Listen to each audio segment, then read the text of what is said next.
El día de hoy vamos a estar con el último, con la última charla de nuestro ciclo de webinars de 2020, que se titula ¿Qué es filosofía UPAEP? Y que a grandes rasgos se va a tratar de un diálogo con los académicos que va a moderar un servidor.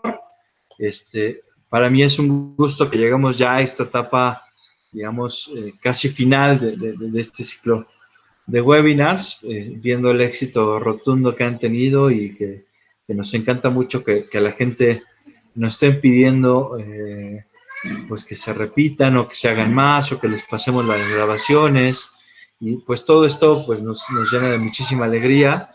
Y bueno, el punto de hoy es platicar con los profesores que conforman la academia. Muchos de ellos ya los conocen, ya sea porque veo que hay varios alumnos y que fueron probablemente sus profesores, o porque pues ya nos han venido siguiendo, como algunas personas que veo aquí que han sido ya como público frecuente, y que les agradecemos de todo corazón que estén acompañándonos.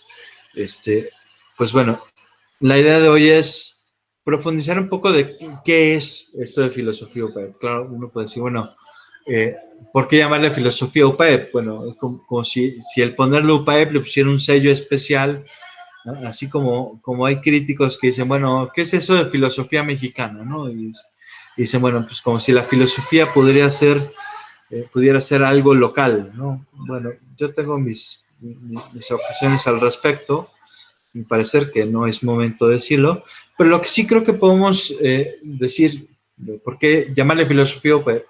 Es porque filosofía UPAEP es un proyecto, es todo un proyecto de escuela, es todo un proyecto que entra dentro de una universidad con un cierto ideario, con cierta, digamos, con ciertos principios, con cierta identidad, y que de alguna forma filosofía UPAEP queda en el marco general de todo lo que es la UPAEP, ¿no? Entonces, si bien es cierto que, vaya, porque luego hay muchos prejuicios de, oye, es que si estás en una universidad católica, entonces solo van a leer a Santo Tomás, solo van a hacer tal cosa, o no van a ver a Nietzsche, o no van a leer a Marx, y ese tipo de prejuicios que a veces acompañan la idea misma de pensar una facultad de filosofía en una universidad católica.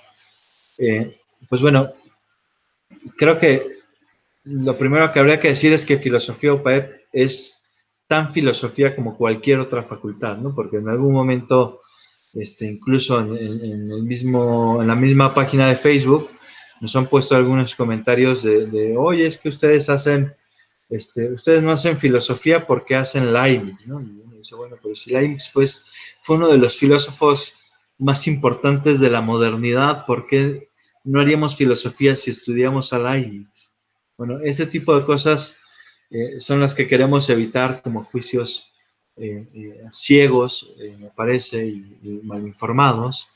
Y la idea es un poco de hablar qué es esto de filosofía de UPAEP, qué es lo que estamos haciendo en filosofía desde la UPAEP, ¿no? Entonces, en función de eso, la dinámica que vamos a tener ahora es eh, cada profesor ha preparado o más o menos ha pensado una de las coordenadas de nuestra facultad. Somos una facultad pequeña, pero somos una facultad bastante activa, bastante dinámica, con un ritmo de producción bastante fuerte, y si algo yo me gusta presumirlo, es que somos una facultad que tenemos el 100% de doctores, donde el 100% de los doctores está en el Sistema Nacional de Investigadores, ¿no? Lo cual, pues, habla de que es una facultad que tiene una carga, una tendencia muy fuerte hacia la investigación, aunque también tiene otro tipo de aperturas. Si ustedes, por ejemplo, si revisan nuestro mapa curricular, que es un mapa que hemos diseñado el grupo que está actualmente en la facultad, pues podrán ver algunas especificidades de nuestro programa, ¿no? Como que, pues como que somos un programa que conserva o que le da un peso importante al estudio de las lenguas clásicas. Esto se ve, por ejemplo, los alumnos que llevan filosofía con nosotros, llevan materias de griego, llevan materias de latín, de hecho las llevan 6 horas a la semana, durante 2 semestres de griego, 2 semestres de latín. Es un programa de licenciatura que, por ejemplo, le da mucho peso a la comprensión de la historia de la filosofía, y por eso conservamos 8 asignaturas de historia de la filosofía.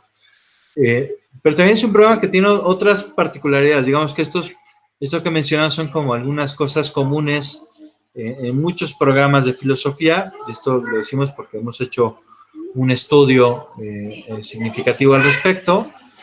Y lo que nos hemos dado cuenta es que, digamos, dentro de las especificidades de nuestro programa está el que tengamos materias que nosotros decimos son materias interdisciplinarias. ¿En qué sentido decimos que son interdisciplinarias?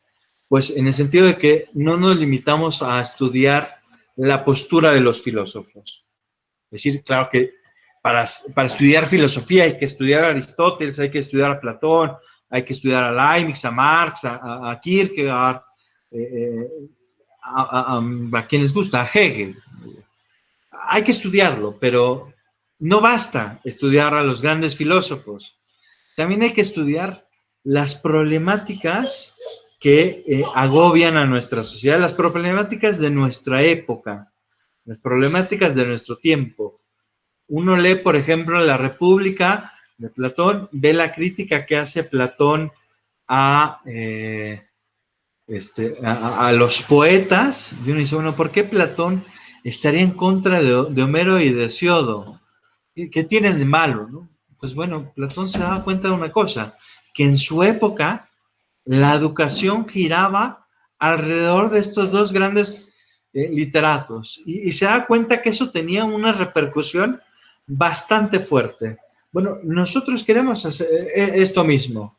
Queremos que nuestros alumnos no solo sean buenos conocedores de la historia de la filosofía, sino que además puedan llevar ese conocimiento filosófico a la realidad, y que en función de eso puedan atender problemas de la realidad misma, y en función de eso generar corrientes de pensamiento. Ese es, digamos, parte de nuestra misión, de nuestra visión como Facultad de Filosofía, y que esto está presente tanto en la licenciatura como en el doctorado que estamos creando, que estamos diseñando, y que, bueno, ese es parte del sello. Pero, digamos, de todo esto que estoy mencionando, ¿cuáles son los ejes que orientan todo nuestro quehacer filosófico, ya sea la docencia, ya sea el mismo diseño curricular, ya sea la investigación? ¿Cuáles son esos ejes? Pues bueno, empezaré con el primer eje. Nuestra primera coordenada, que nos la va a explicar el doctor Paniel Osberto Reyes Cárdenas, se llama filosofar desde la metafísica. Y entonces aquí le cedo la palabra al doctor Paniel para que nos explique qué es esto de filosofar desde la metafísica. Muy bien, muchas gracias, doctor Roberto. Pues más o menos como cuánto tiempo tengo para explicar este aspecto. Como 10 minutos. Ok, bueno, pues mencionar, fíjense que como bien dice el profesor Roberto, una de las características fundamentales de nuestro programa, y por eso yo creo que Filosofía UPAEP no es como cuando, yo me acuerdo que cuando empecé el doctorado, digo una anécdota solo para contextualizar. Cuando comencé el doctorado, muchas de mis compañeros en la Universidad de Sheffield o los profesores ponían en todas las diapositivas Sheffield Philosophy, ¿no? O sea, siempre ponían como si ponían el distintivo de la universidad en todos los materiales, y yo me preguntaba, bueno, ¿no es un poquito exagerar un poco el marketing, el el nombre de la universidad todo el tiempo, pero en realidad poco a poco me di cuenta que no, que en realidad era una situación muy feliz porque en verdad que había un cierto carácter a cómo se enseñaba la filosofía en esa universidad. Y entonces eso le daba sentido a que cada vez que alguien le ponía Sheffield Philosophy, en ese caso, pues se enfatizaba el espíritu colaborativo, se enfatizaba que cuando se hacía filosofía con ese distintivo, pues se buscaba como resaltar que eso es algo que se hacía como en equipo. Bueno, pues también nosotros, yo creo que nosotros en la Facultad de Filosofía de la UPAE, nosotros nos encontramos en una especie de, bueno, creo que, no, que hay una imagen del filósofo Peirce que decía que, bueno, un filósofo normalmente tiene la reputación de ser alguien antisocial, encerrado en sus propios disquisiciones, etcétera, etcétera, pero él decía que la mejor manera de hacer filosofía es en un laboratorio, es decir, es confrontando nuestros resultados con la discusión con otros, y así la resistencia a nuestros argumentos y aquello a lo que contribuye en la discusión otras personas cuando hacemos argumentos o cuando hacemos discusiones, pues hacen que la filosofía desencadene un proceso vivo de interacción, de reflexión. Entonces, bueno, pues eso es fantástico porque justamente ese es el punto central, yo creo, de nuestro enfoque, porque fíjense ustedes que nosotros hacemos filosofía confrontando y compartiendo mucho nuestras ideas como equipo, no solo entre los académicos, porque sí hay una gran interacción entre los académicos, tenemos una fuerte capacidad colaborativa y eso se nota mucho en que pues tenemos una gran producción de libros anual, ¿no? Por lo menos unos 4 o 5 libros, y la gran mayoría de esos libros son libros colaborativos, libros en los que nos encontramos discutiendo un tema que nos motiva como iniciar una reflexión. Bueno, entonces, bueno, eso era como una premisa importante, hacer filosofía como en un laboratorio, ¿no? Y bueno, pues si a alguien le interesa, por ejemplo, profundizar en ese tipo de enfoque comunitario a la filosofía, pues hay un muy buen libro del profesor Jaime Nubiola de la Universidad de Navarra que se llama justo El Laboratorio de la Filosofía, que es una muy bonita introducción a la filosofía. Bueno, pero ahora sí entrando en materia, bueno, pues me invitaba el profesor Roberto a dar una presentación un poco breve, pero concisa y también precisa de, de lo que significa que tengamos una solidez metafísica en nuestra fundamentación filosófica. Y bueno, para ello, pues me gustaría primero recordarles lo que es la metafísica. Lo que es la metafísica es, es, eh, es una ciencia o es una doctrina vertebral en la filosofía. ¿Esto qué significa? Que así como en nuestro cuerpo las distintas articulaciones no están unidas unas a otras, pero hay un soporte que nos da orgánicamente un sostenimiento a nuestro cuerpo que le va dando una suerte de consistencia. Bueno, pues así también una disciplina vertebral en la filosofía es la metafísica. Pero la metafísica, entonces, o toda pregunta que es una pregunta sobre el ser de algo, sobre la capacidad de nosotros de entenderlo a través de cómo se nos revela en la realidad, pues es una pregunta metafísica. Pero claro, desgraciadamente, la palabra metafísica está muy desacreditada. ¿No? Se habla de la metafísica 4, bueno, uno va a los puestos de revistas o a las librerías y uno puede consultar las secciones que dicen metafísica Y bueno, pues no tiene nada de lo que en filosofía reconocemos como metafísica, sino que más bien está llena de cosas que llamamos esoterismo, ¿no? Entonces, bueno, pues eso no es la metafísica como la concebimos, eh, como la concebimos teóricamente en la filosofía. La metafísica es una doctrina dentro de la filosofía misma que tiene como cometido explicar la estructura de la realidad, la estructura común de la realidad, aquello que se encuentra, digamos, si uno escarbara las coyunturas de la realidad, qué serie de categorías, qué serie de estructuras serían generales y comunes para todos.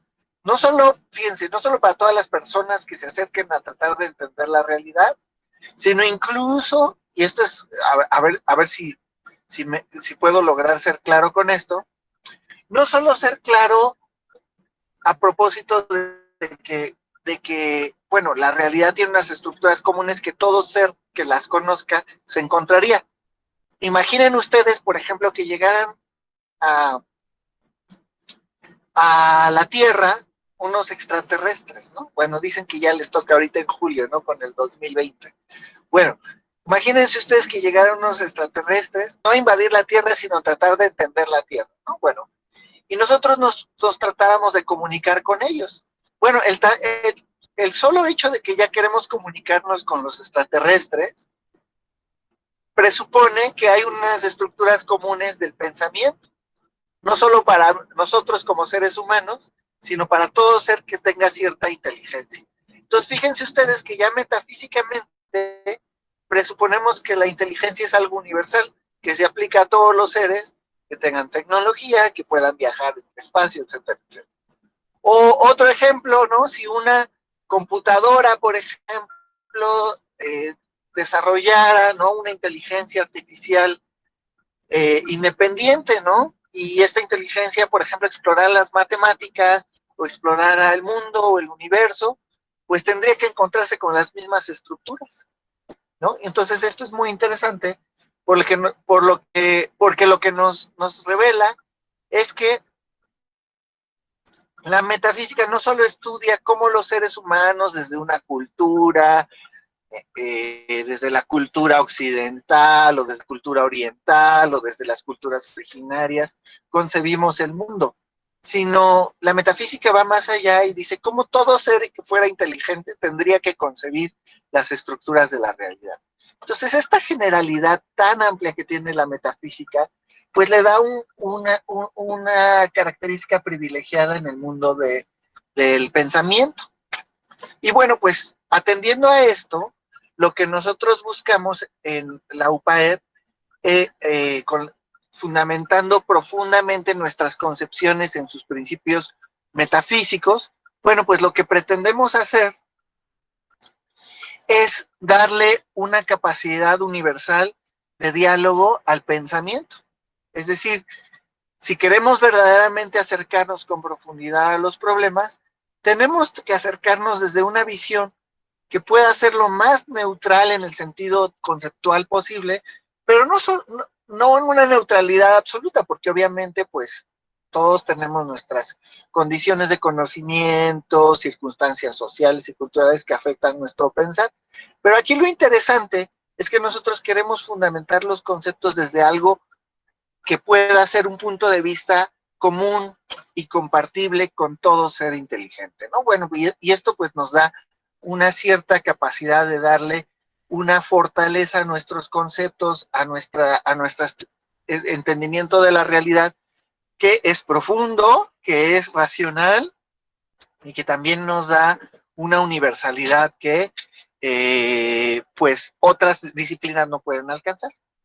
Bueno, y ya para terminar mi pequeña presentación, que ya se alargó un poco, perdón, pero para terminar iniciar este comentario sobre qué caracteriza la filosofía de la UPAEP, pues como decía el profesor Roberto, bueno, algo que es común a todos nosotros, en cuanto a estudiantes, en cuanto a seres humanos, ciudadanos, etcétera, etcétera, pues es nuestro entendimiento de los problemas sociales, morales, culturales, económicos, etcétera, etcétera. Bueno, pues la base, sobre la única base que puede, digamos, soportar todos estos distintos aspectos del ser humano sin fragmentar el concepto de la humanidad, pues es la metafísica. Y entonces la metafísica se pone a explorar un concepto en particular al que me voy a referir ahora, que es el de persona.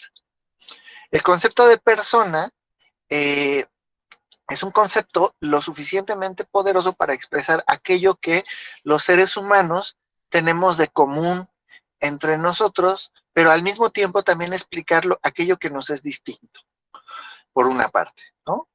¿Qué es de común entre los seres humanos y qué es distinto pues, según cada ser humano? Bueno, pues el único concepto que puede capturar eso en un solo ser, pues es el concepto de persona. Y por otro lado, el único concepto que nos permite articularnos mejor con la sociedad, pero también sin olvidar nuestra individualidad, que somos seres únicos e irrepetibles, también es el concepto de persona. Y por eso ese concepto de persona se ha vuelto muy importante para nosotros en la base metafísica que le damos al ser de la persona y a una visión realista, es decir, independientemente de las vicisitudes históricas, culturales, etcétera, etcétera, sino una visión universal, realista de la persona que nos sirve de punto de anclaje para el diálogo racional y para encontrar soluciones pues, a los problemas humanos. Muchas gracias, profesor.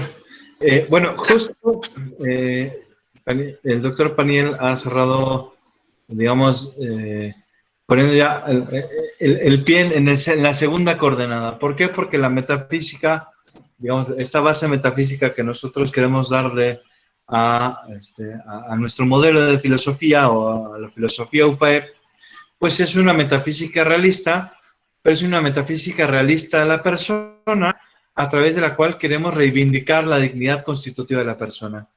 Y para ello, le voy a pedir al doctor Rubén Sánchez si nos puede explicar con mayor detalle, con mayor profundidad, en qué consiste esto de filosofar desde la persona.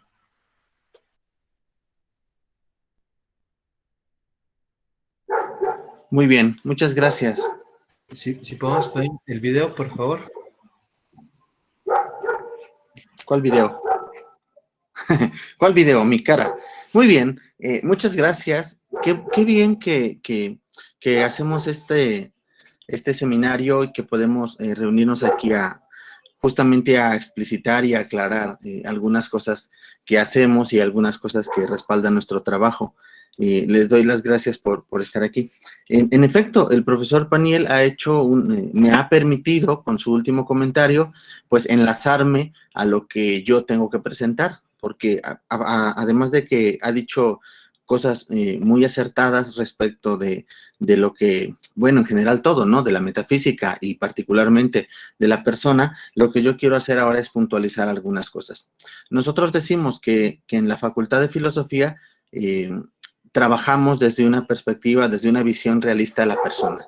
Y eso necesita comentarse, necesita explicitarse. Yo diría que es parte fundamental del sello de la Facultad de Filosofía, pero yo quisiera como que ir un poco más allá y decir, incluso todavía más, que esta centralidad de la persona es una de las características y de las notas, digamos así, esenciales de lo que la universidad propone, de lo que la UPAEP propone. Así que la centralidad de la persona está en nuestra facultad, pero lo está justamente porque lo está en toda nuestra universidad.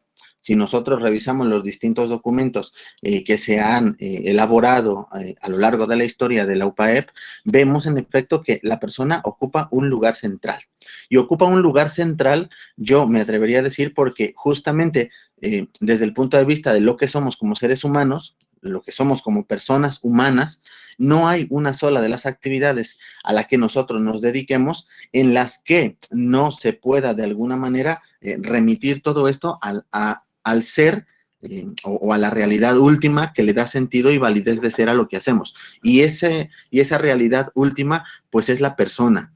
¿Qué sentido tendría la medicina, por ejemplo? ¿Qué sentido tendría estudiar la medicina si no tuviera una función o una intención humana? ¿O qué sentido tendría estudiar la misma filosofía si al fin de cuentas no quisiéramos con la filosofía intentar aproximarnos a una respuesta o dar una respuesta o proponer soluciones a problemas que tienen que ver con la persona? El profesor Paniel ha explicitado los problemas que tienen que ver con la metafísica de manera particular, pero los problemas de la metafísica son problemas que le preocupan a las personas. Hasta donde sabemos, no le preocupan a los animales. Bueno, aclaro que también somos animales racionales, o sea que sí le preocupan a un tipo de animales, ¿no? Que seríamos en todo caso nosotros, los seres humanos, ¿no? Pero hay algo en el ser humano que trasciende la mera animalidad y que justamente es lo que nosotros aprovechamos aquí para constituir el sentido de nuestra facultad. Esta realidad que trasciende es justamente lo que aquí llamamos persona. La persona que tiene un sentido teológico, por supuesto, tiene una larga historia, pero yo me gustaría en este momento señalar algunas de las dimensiones de la persona humana que muestran la razón por la cual nos dedicamos a hacer la filosofía tomando en consideración a la persona.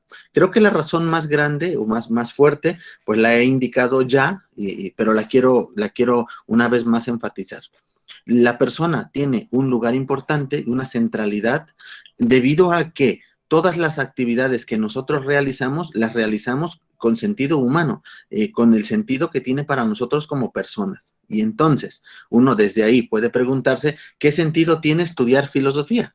Bueno, la respuesta a esta pregunta, pues, podríamos dar algunas indicaciones generales, pero estarán de acuerdo conmigo que al final cada uno de nosotros es quien va a responder a esta pregunta, de acuerdo con sus motivaciones, de acuerdo con su horizonte, con su circunstancia, con su propia personalidad, con las propias cualidades que lo caracterizan. Y es esto, que todas las actividades que realizamos, las realizamos porque tienen un sentido humano, porque tienen un sentido en nuestra realidad como personas. Pero, ¿qué significa ser persona? Bueno, hace unos días yo daba una plática sobre esto justamente también y yo me centraba en la idea de definir a la persona como un ser que es libre y que es espiritual.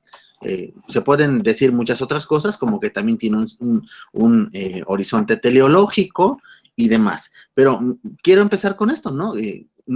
Para nosotros es importante la libertad que es constitutiva de la persona, porque justamente la persona se constituye a partir de lo que hace, a partir de las tomas de decisión y a partir del compromiso que llega a asumir con aquello que decide, justamente.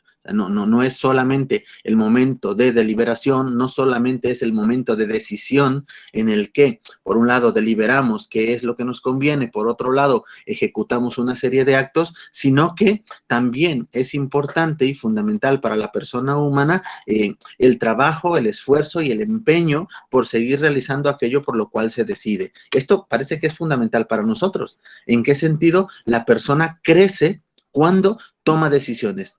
Evidentemente, todo el tiempo estamos tomando decisiones, pero es que para la persona humana hay decisiones que trascienden, hay decisiones que llegan a convertirse en decisiones, válgase la redundancia aquí, pero llegan a convertirse en decisiones que son fundamentales para lo que él llega a hacer.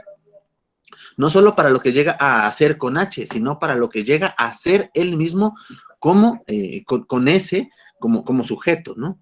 Porque para el ser humano, lo que hace, lo que decide, se revierte hacia él, constituyéndolo y dándole un sentido.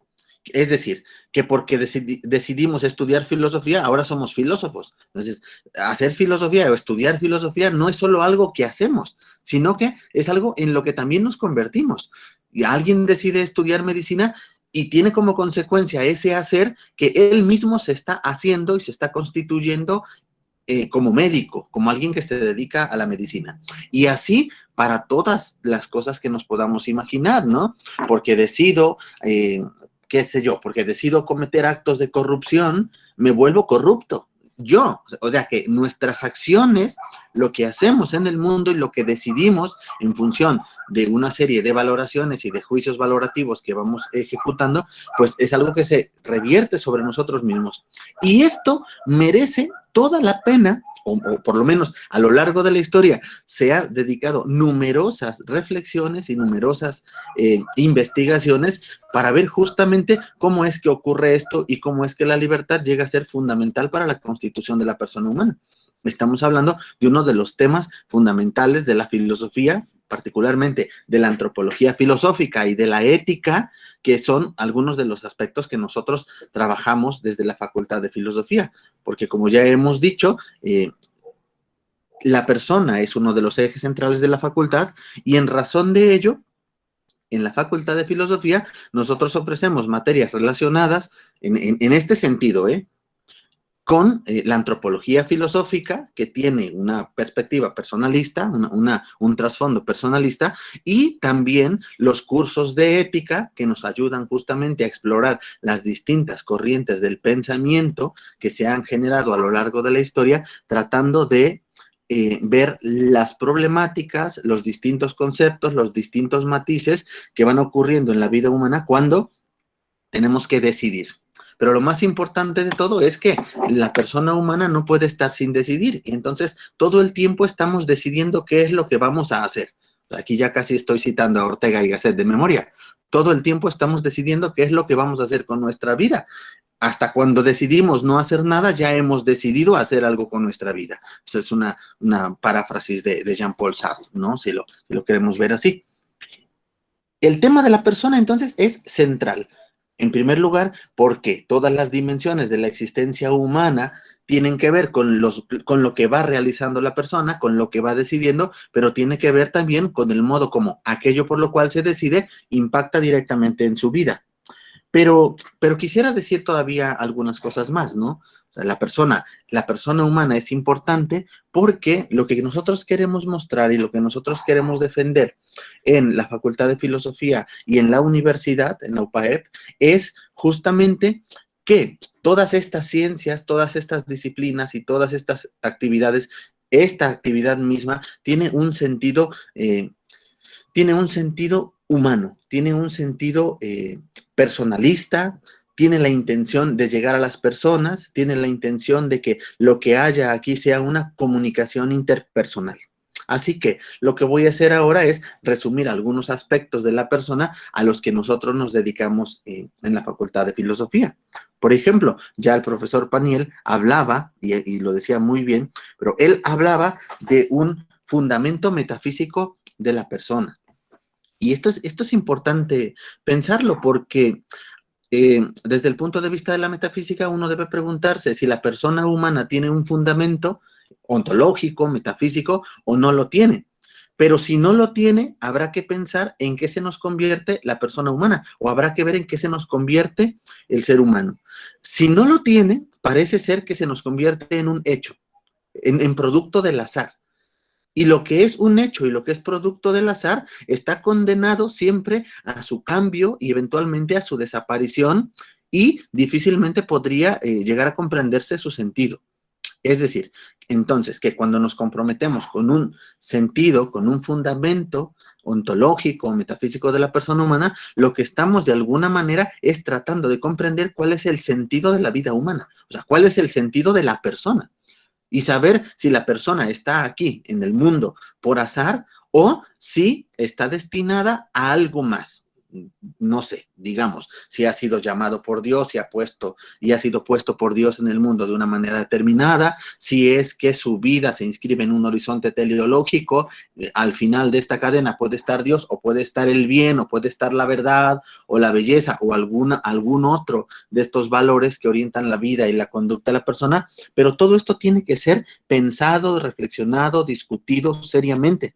Y sobre todo, hablaba yo del fundamento metafísico de la persona porque, bueno, yo por lo menos de manera particular, es una de las ideas que defiendo, es una de las ideas que he estado explorando, justamente para pensar en la dignidad de la persona. ¿Qué significa la dignidad de la persona? A mí me parece que la dignidad de la persona, que está directamente relacionada también con su intimidad, que está relacionada directamente también con su constitución anímica, corporal, psíquica, espiritual, me parece que este fundamento metafísico de la persona tiene que ver también, por supuesto, con con lo que ya la palabra dignidad dice de la persona, ¿no? El hecho de ser un individuo, un ser único, irrepetible, pero sobre todo una persona que por el hecho mismo de serlo es un valor en sí mismo, un valor que todo parece indicar por encima del cual no hay un valor que valga más, válgase la vuelta de palabras que estamos diciendo aquí. Y entonces, fíjense qué bonito es pensar en el valor absoluto de la persona cuando lo pensamos. Lo podemos pensar fuera de esto, pero este es un concepto, solo un ejemplo. Cuando lo pensamos en el contacto íntimo, interpersonal que nosotros tenemos con otras personas. El ejemplo también importantísimo aquí, o el caso específico, podría ser el tema del amor, ¿no? O sea, no amamos a una persona porque es súper inteligente, o no amamos a una persona porque es una persona íntegra, impecable, pulcra, aunque también podríamos amarlos por eso. O no amamos a una persona porque es joven o qué sé yo. No, no, no. Cuando hay amor en el sentido auténtico, que es una de las notas esenciales de la persona, que es la capacidad de amar, el profesor Casales García coordinó hace algunos años un libro precioso que se llama La esencia del amor, justamente para mostrar en estos artículos esta dimensión personal que es el amor humano, pensamos, o yo pensaba, que cuando hay amor, lo que ocurre es que descubrimos el valor que tiene la persona para nosotros y eventualmente también los otros descubren ese valor que nosotros somos y que nosotros significamos ya y que por eso de alguna manera llegamos a ser valiosos para ellos. Edith Stein pone algunos ejemplos y dice, no amamos a una persona por sus cualidades intelectuales, ¿no? No amamos a una persona porque se dedica al arte o porque está joven o qué sé yo. No, no, no, dice, incluso cuando las personas cometen errores, nosotros seguimos amándolas.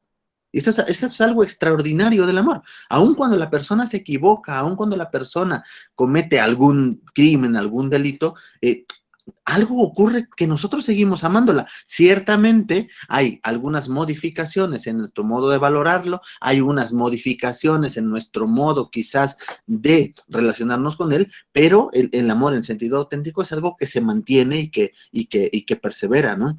Quienes han hablado del perdón, por ejemplo, dicen que uno no debe reducir la persona a uno de sus actos, ¿no? O sea, vamos a condenar el acto, vamos a condenar alguna acción con la cual nosotros no estamos de acuerdo y que nosotros desaprobamos en consecuencia, pero rechazar el acto no significa rechazar a la persona, porque la persona, si bien se constituye a través de sus actos, la persona no puede ser identificada con ese acto perverso, malvado que ha ejecutado. Y esto vale toda la pena del mundo pensarlo y reflexionarlo, justamente porque cuando pensamos en ello nos abre a la posibilidad de pensar en nuestras propias acciones, de pensar en lo que nosotros estamos haciendo y de pensar el modo como nosotros nos relacionamos con los demás.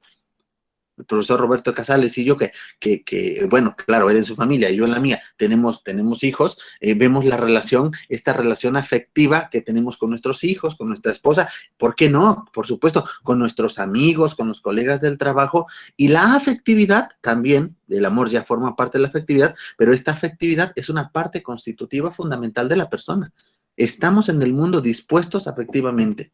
Todo el tiempo nos estamos dejando afectar por lo que ocurre del mundo, desde los ruidos, desde lo que ocurre desde el punto de vista económico, lo que nos ocurre internamente desde el punto de vista de nuestras emociones, nuestros sentimientos, cómo estamos en el mundo. Hay autores que sostienen que el modo como estamos dispuestos afectivamente en el mundo nos ayuda a comprender ya cómo nos está yendo en el mundo, porque claro, si nos dejamos afectar por el mundo y por las cosas que nos pasan, entonces de alguna manera nuestros sentimientos, nuestras emociones, nuestra afectividad en general, de alguna manera está condicionada o sujeta a lo que va ocurriendo a nuestro alrededor.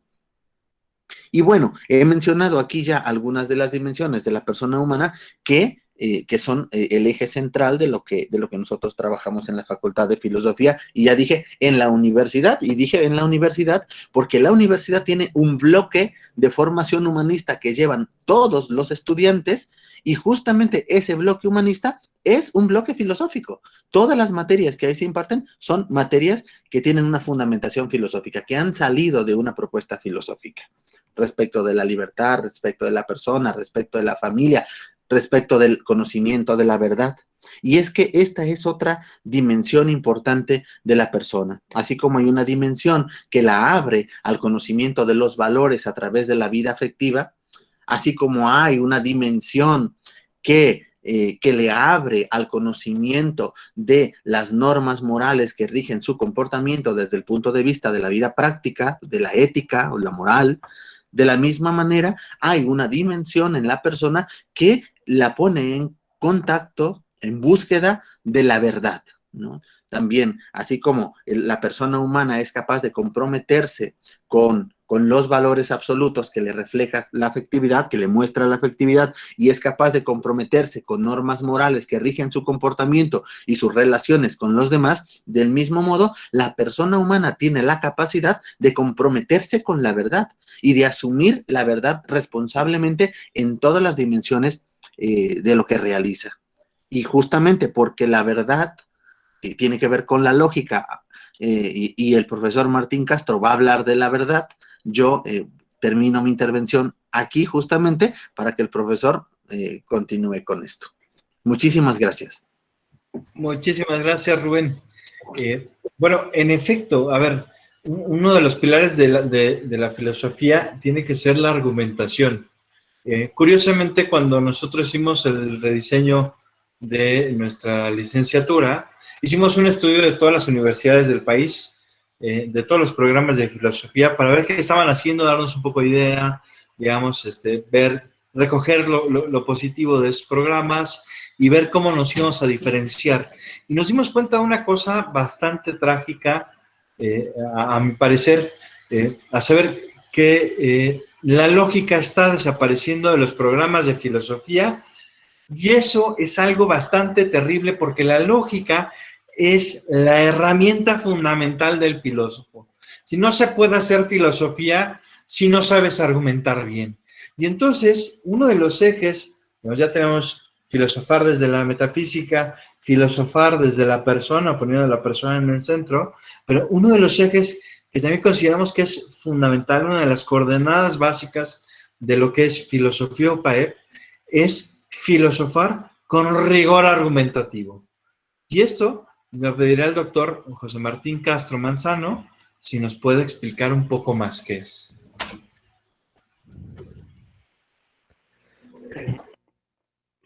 Gracias, profesor Roberto. Pues, a ver, bueno, quisiera empezar ofreciendo un argumento relativamente sencillo, un poco para ilustrar, el punto que el profesor Roberto menciona. A ver, el argumento va más o menos así. Digamos que la filosofía, entre otras cosas, es una labor racional. Y como la lógica es una parte necesaria de toda labor racional, pues parece que la lógica es una parte esencial de la filosofía. Lo que enfatiza este argumento, en otras palabras, es que hacer filosofía em, sin razonar parece poco probable, ¿no? Por supuesto, cuando aquí uso la palabra lógica, no estoy hablando únicamente de disciplinas particulares o disciplinas específicas como la lógica matemática, ¿no? También llamada lógica simbólica.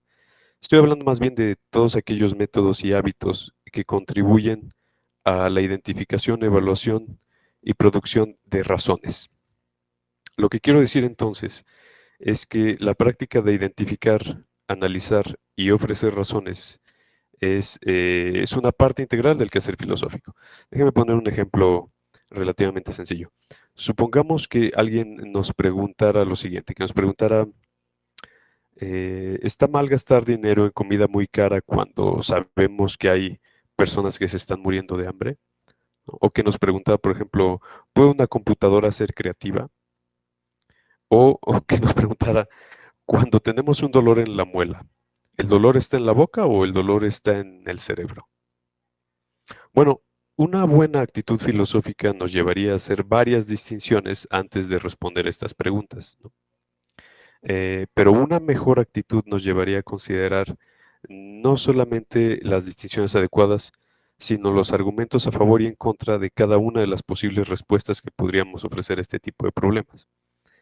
Y lo interesante de la lógica es que la lógica o el estudio de la lógica nos ofrece medios para trabajar con los argumentos, ¿no? Y con las razones y con las justificaciones que están detrás de las respuestas a preguntas como estas.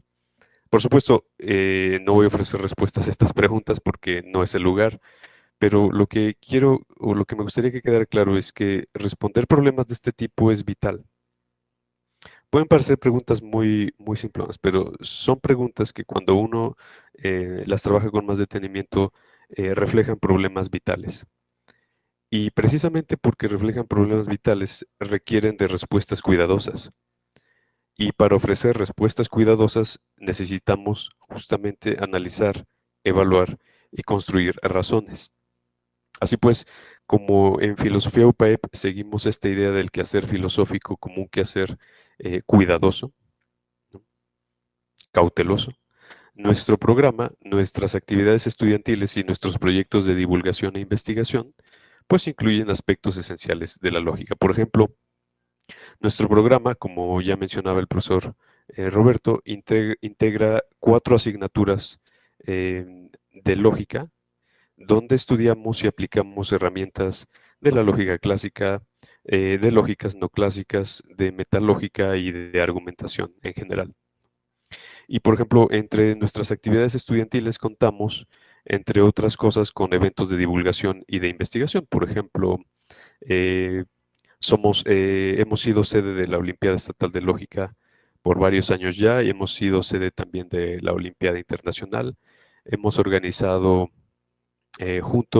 por ejemplo, junto con la Academia Mexicana de Lógica, el Encuentro Internacional de Didáctica de la Lógica y el Simposio Internacional de Investigación en Lógica y Argumentación. Y con el Grupo Mexicano de Lógica y Computación hemos organizado también eventos como el Encuentro Latinoamericano sobre Algoritmos y Nuevos Métodos de Razonamiento. Entonces estamos muy activos en eso también. Y por ejemplo, adicionalmente a estos, adicionalmente al programa y a los eventos que hacemos, también contamos con proyectos de investigación de lógica, ¿no? Lógica formal y lógica aplicada, donde incluimos a nuestros estudiantes. Aquí me gustaría mencionar solo 2 proyectos recientes. Uno de ellos fue el proyecto del ahora licenciado Roberto Pacheco, sobre razonamiento diagramático, y un proyecto ahorita que se está desarrollando es el proyecto de aplicaciones de didáctica de la lógica, ¿no? Una de nuestros estudiantes, Silvia Mezquita, está desarrollando apps para aprender lógica, ¿no? Por ejemplo, entonces, justamente porque en filosofía UPAEP seguimos esta idea del quehacer filosófico con cuidadoso y con rigor, y por eso necesitamos lógica, pues sí, nuestro programa, nuestras actividades estudiantiles y nuestros proyectos incluyen este tipo de líneas. En fin, ya para cerrar, lo que me gustaría que quedara más o menos claro con esta breve presentación es que pues parece que se puede pensar racionalmente sin vivir filosóficamente, pero parece que la conversa no es verdadera, ¿no? Parece que no se puede vivir filosóficamente sin pensar racionalmente, ¿no? Y en filosofía UPE hacemos eco de esta consideración. Ok. Bueno, pues en eso consistiría mi presentación. Muchas gracias. Pues muchísimas gracias, Martín. Todo esto nos lleva también a pensar la filosofía en relación al bien. Y esta es una de las coordenadas, esta es, digamos, la cuarta coordenada que distingue o caracteriza a lo que es filosofía UPAEP. Filosofar en búsqueda del bien. Y aquí, cuando digo esto, suelo decir una frase que se la repito hasta el cansancio a los alumnos, que es: el filósofo UPAEP no basta que sea un gran analista de la realidad, que tiene que serlo, sí. Y eso me parece que en todas las escuelas de filosofía se hace.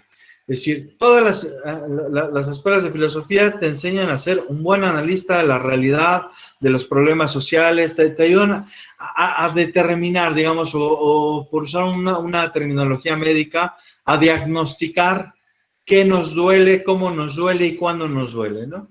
Nos ayudan a poner el dedo en la llaga y decir, mira, aquí está el problema, ¿no?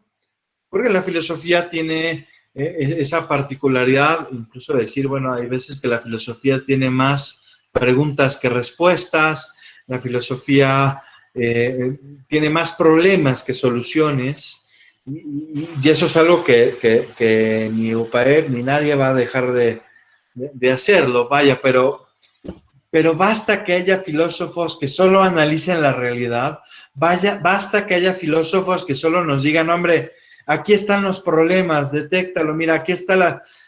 yo doy clases, por ejemplo, en la maestría en educación de la UPAEP, y una cosa que les digo a los alumnos es que sin filosofía terminamos dando soluciones muy triviales o muy superficiales a los problemas de la educación. Por ejemplo, pongo un ejemplo de algo que sucedió acá en Puebla, que fue hace unos años, que como gran solución al problema educativo en Puebla, lo que hicieron fue distribuir iPads en todo Puebla, en todo el estado, ¿no? Y entonces, ¿qué pasaba? Esto lo sé a voz de mis alumnos, que son profesores de las primarias o de secundaria en todo el estado, y eso implica pues, no solo zonas urbanas, sino también zonas rurales.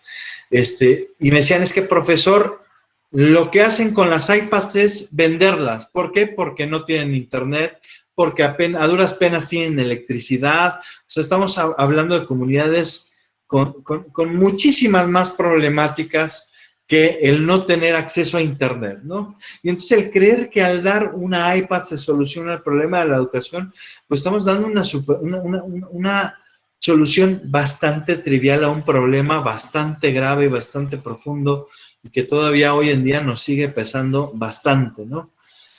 Bueno, yo lo que les decía es que la filosofía nos ayuda a ver más allá. La filosofía nos ayuda a darnos cuenta que el problema es mucho más profundo. Y entonces, ¿qué pasa cuando no aplicamos la filosofía a este tipo de problemáticas? Que terminamos dando soluciones triviales. Terminamos dando soluciones que solo atienden a la superficie de un problema, pero que no van profundo. Y al no ir a la raíz misma del problema, pues no terminan siendo ningún tipo de solución.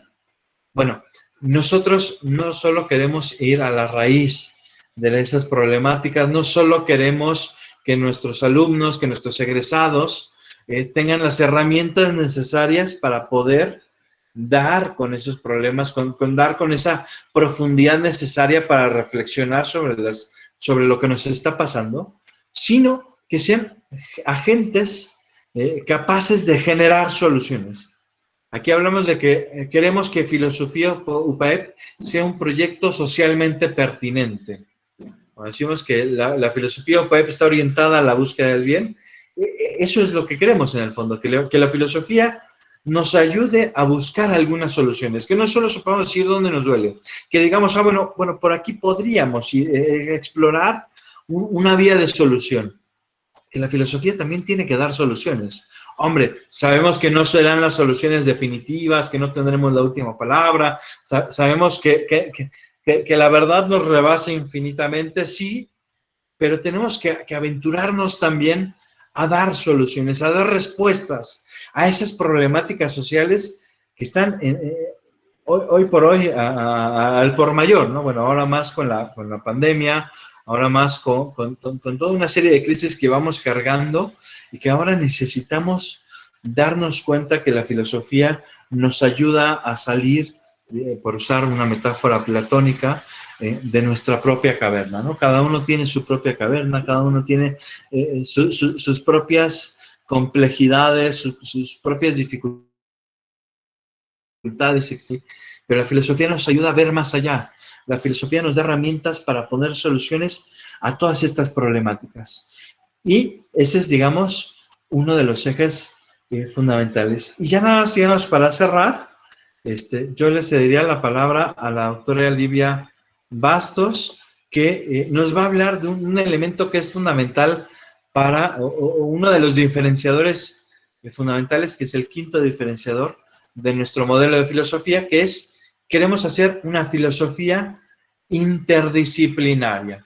Sabemos que la interdisciplina es muy importante para la filosofía y sabemos que hay muchos programas de posgrado, fundamentalmente, a lo largo y ancho del país, que están orientadas a esta perspectiva interdisciplinaria, o bien algunos programas de licenciatura que tocan esta perspectiva interdisciplinaria como un extra, como algo extracurricular a sus programas, pero que no está al interior, al núcleo mismo de su programa de filosofía. Y entonces ese es uno de nuestros distintivos. Nosotros no queremos que la filosofía UPAEP sea una filosofía gremial, una filosofía donde solo los iniciados filosóficos se entiendan entre ellos, sino que puedan dialogar con otros saberes. Y entonces yo le cedo la palabra a la doctora Livia, que además tiene una expertise enorme en este ámbito. Y pues muchísimas gracias, doctora Livia.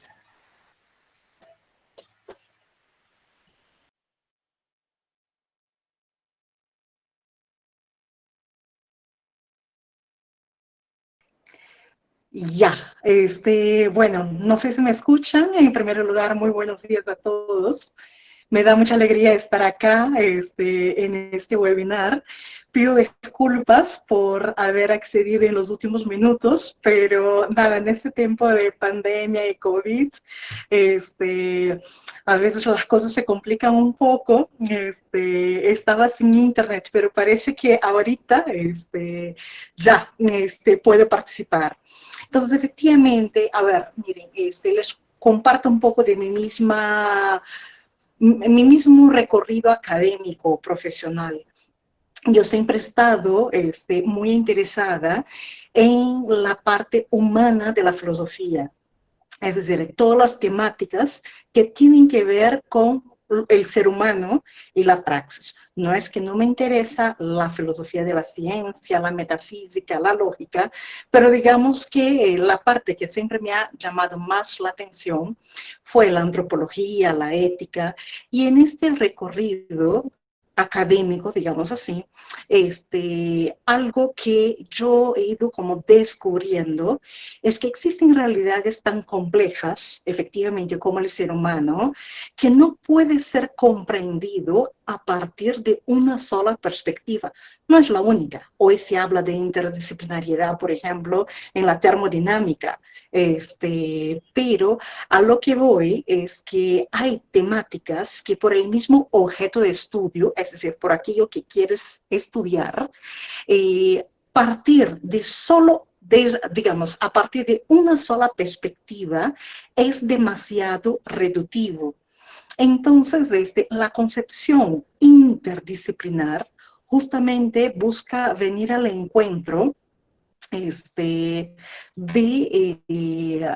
posibles limitaciones o unilateralidades, por decir de algún modo, que podemos encontrar cuando investigamos realidades muy complejas a partir de un solo background epistemológico. En fin, entonces yo, como les contaba, aparte de haber estudiado filosofía, estudié psicología por lo mismo. Y cuando vine a trabajar en la UPAEP, algo que me ha llamado mucho la atención es justamente esa perspectiva interdisciplinar de la carrera. Digamos que, para que tengan un poco la idea, ¿no? Normalmente los currículos escolares son planteados en una perspectiva multidisciplinar, pero no interdisciplinar. ¿Qué quiere decir esto? Que uno tiene la conciencia, por decir algo, que para tener una buena formación, una sola disciplina no es suficiente. Entonces, por ejemplo, en la escuela tenemos matemática, biología, historia, geografía. Es un currículo multidisciplinar, ¿no es cierto? Abarca más de una disciplina. Pero normalmente cuando tienes una aproximación multidisciplinar, cada disciplina está cerrada en sí misma. Es decir, conviven. Entonces, por ejemplo, en la primera hora de clases yo tengo matemática y en la segunda hora de clases tengo ciencias, pero no tengo justamente la integración o la búsqueda de diálogo, por decir, entre las diversas disciplinas en torno a un tema. Entonces, por ejemplo, ¿no? Se puede hacer un estudio interdisciplinar sobre la pobreza. Porque la pobreza, por ejemplo, es un tema que tiene varias dimensiones, varios aspectos. Por ejemplo, tiene un aspecto económico vinculado a la pobreza. Hay un aspecto social vinculado a la pobreza. Hay un aspecto psicológico, que es lo que la pobreza genera en términos psicológicos para una persona, en términos de vulnerabilidad, en términos de exclusión, en términos de falta de oportunidad. Ahí, o sea, cómo esto, que son dimensiones sociales, afectan el desarrollo. Entonces, en fin, con esto, en pocas palabras, lo que quiero decir es que la interdisciplinaridad ofrece alas a la investigación. Y la filosofía ahí tiene mucho que aportar, es decir, la interdisciplinariedad no es solo entre ciencias empíricas, por decir algo, es entre distintos campos del conocimiento. Entonces, no sé, yo creo que primero esta conciencia y después esta búsqueda de diálogo con los demás campos del saber son algo que son elementos que caracterizan nuestra forma de hacer filosofía en la UPAD. Una filosofía que, digamos, no se desentiende de las realidades sociales, no se desentiende de las investigaciones en distintos campos del saber. ¿Cuál es el riesgo de, entre comillas, digamos, de hacer una filosofía pura? Es decir, una filosofía que no se mezcla con otros campos de saber. El riesgo es desarraigarse de la realidad. O sea, el riesgo es, digamos, tornar la filosofía inútil en el peor sentido, es decir, en el sentido de infecunda. Porque claro, uno puede hablar de la filosofía como inútil. No me gusta mucho esta caracterización, pero en fin, podemos hablar de la filosofía como algo inútil en términos de que la filosofía de por sí tiene una utilidad intrínseca. El útil es digamos, es como un bien a servicio de otro. El mismo conocimiento filosófico tiene un valor por ser conocimiento, así como la amistad tiene un valor por ser amistad. Pero al mismo tiempo, no podemos decir que una amistad sea inútil en el sentido de que no tenga ningún valor. Entonces, en ese sentido hago el paragón entre la filosofía y la amistad. Es decir, la filosofía, por ser búsqueda de conocimiento, ya aporta a la cultura, ya aporta al ser humano, pero la gran verdad es que hay siempre el riesgo de la infecundidad o de la esterilidad académica. Y yo creo que la interdisciplinariedad es una buena apuesta, no es la única, pero es una buena apuesta para hacer sí con que la filosofía, digamos, tenga... digamos que tenga una presencia en la vida cotidiana, en la sociedad, que se hace sentir la ausencia, pero digamos, En el ámbito político, en el ámbito social, uno siempre siente falta de personas pensantes, de personas que reflexionen, que den un paso atrás, que miren las cosas en perspectivas. Pero del hecho de que uno advierta la falta, no significa que necesariamente se hace presente lo que falta. No, no es porque uno tenía hambre que la comida se hace presente. Hay gente que se muere del hambre. Entonces, en ese sentido, yo creo que el plantear una propuesta académica sensible al diálogo interdisciplinar, a los aportes, es como un win-win, digamos, en el sentido de que gana la filosofía y ganan las demás ciencias, al tener una forma de mirar la realidad más profunda, desinteresada en un sentido, que es muy valiosa. Y bueno, esos eran los comentarios que yo tenía. Yo tenía preparada una presentación, pero al final les estoy hablando desde mi celular, entonces no pude compartir con ustedes la presentación. Pero si a alguien le gusta, yo pongo acá, espéreme, que voy a tratar de pongo acá mi email y puedo compartir con mucho gusto la presentación que había preparado. Bueno, en realidad la presentación era más teórica y hacía una diferencia entre disciplinaridad, multidisciplinaridad, transdisciplinaridad, interdisciplinaridad. Entonces acá está mi dirección email. Si a alguien le gusta, puede enviar la presentación. Y bueno, y eso es lo que yo tenía preparado para hablarles, profesor Roberto, queridos profesores y queridos participantes. Pues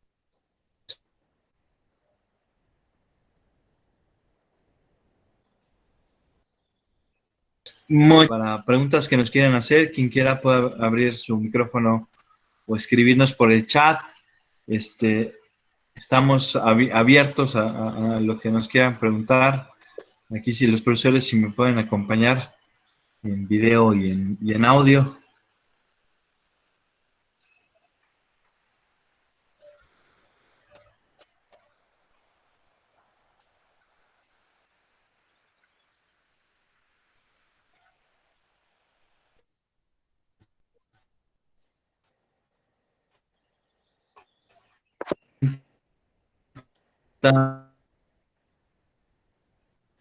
Claro, profesor.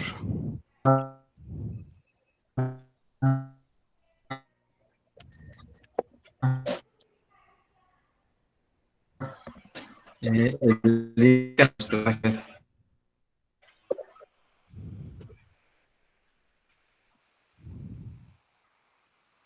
Por si alguien consultar aquí en la página web, está el plan de estudios completo, está en los perfiles de ingreso de egreso, eso es me refiero a la licenciatura, y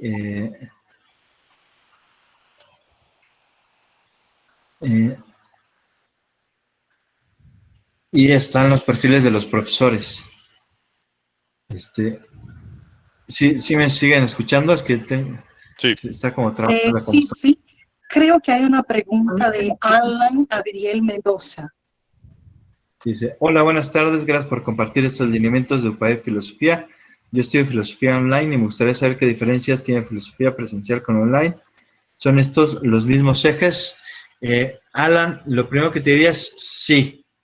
De hecho, la Academia de la Licenciatura Presencial fue quien en un primer momento hizo los planes y los programas de estudio de toda la licenciatura en línea. Esto quiere decir que ya llevan esta impronta, ya llevan todo este perfil que hemos mencionado y aunque nosotros mismos no necesariamente somos los que damos los cursos en línea, sí que se hace un trabajo colegiado en conjunto con el maestro Christian Ducker para coordinar algunos de estos esfuerzos. De hecho, en unos días más tendremos una reunión de lo que se llaman UPAEP Academias de Programa, que más bien debería ser como academias disciplinares, y que ahí estamos presentes tanto la academia de la presencial como de la academia en línea, y vamos a tocar algunos puntos en común para también ensanchar mucho más la relación y la colaboración.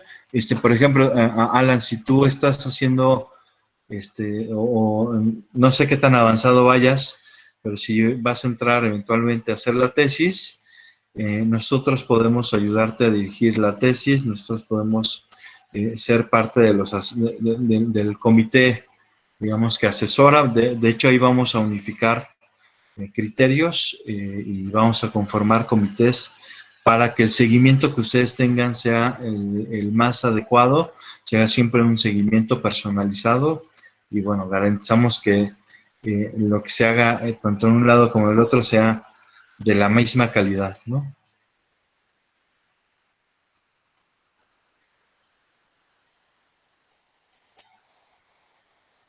No sé si hubiera alguna otra pregunta.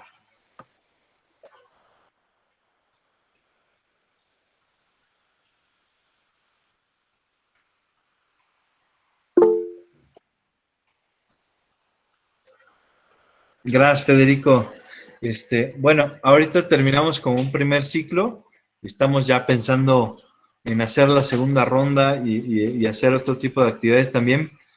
Dentro de ellas, presentar los libros que tenemos, porque tenemos como, el otro día estábamos viendo, me parece que eran como 12, 13 libros que no se han presentado y que queremos presentar, ¿no? Que queremos dar a conocer. Para que se haga también divulgación. Nosotros, digamos, además de la investigación, estamos preocupados porque todo esto tenga buena difusión y que también haya divulgación, ambas cosas.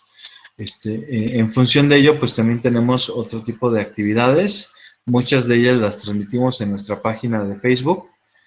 También por si gustan recomendarnos, pues nos vendría excelente. Ahí transmitimos, por ejemplo, los congresos que tenemos, esto desde antes de la pandemia, ¿no? Hay muchos que se les está apenas ocurriendo que pueden transmitir las cosas en vivo. Nosotros ya tenemos una larga trayectoria. Y si ves nuestros videos de la página de filosofía, vas a encontrar, por ejemplo, la charla que dio la doctora Susan Hack, es una de las lógicas más importantes del mundo.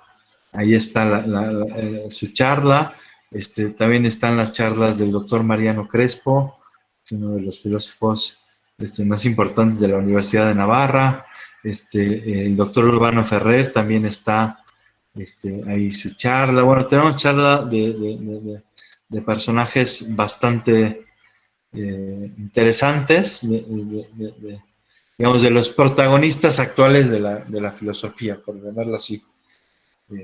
¿No? Entonces también por si gustan ver nuestros eventos, pues claro que tenemos ahí. Bueno, también del doctor Alejandro Vigo también hay hasta un curso completo que lo pueden ir viendo, y pues bueno, varias cápsulas que también nosotros estamos preparando de filosofía, incluyendo estos webinars. Si se perdieron alguno, todo esto se está grabando y se va a editar.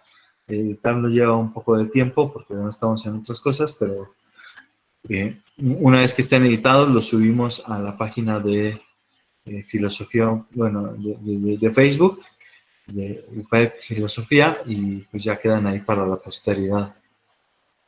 Y pues no sé si hubiera alguna otra duda, queja, sugerencia. Nos dice Federico que estaría genial lo de los libros. Una pena que en México nos hacen faltan más eventos como este, ¿no?